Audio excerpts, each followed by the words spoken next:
নারী তুমি ধন্য অভিনয় করার জন্য।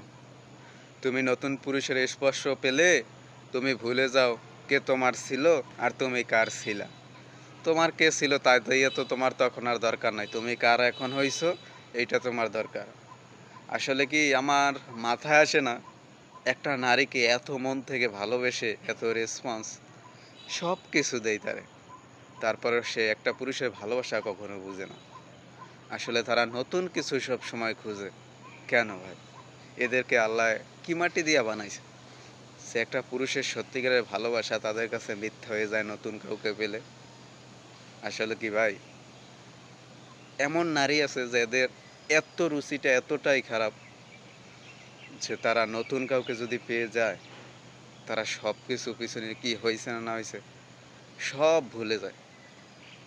হ্যাঁ ভাই, এটাই বাস্তব। সব ভুলে যায়। তাদের পিছনে যদি একজন পুরুষের যদি হাজারো ভালোবাসা তার প্রতি থাইকা থাকে, সেই পুরুষকে সে ভুইলা যাইতে কোনো দ্বিধাবোধ মনে করে না। সে তখন নতুন কাউকে খুঁজে। আর নতুন যখন পায় তাকেও কয়দিন ভালোবাসে। আবার ওই ওনাকে ভালোবাসতে বাসতে আবার যখন আবার নতুন পুরুষের স্পর্শ পায় তখন তাকেও ভুলে যায়। এটাই বাস্তব।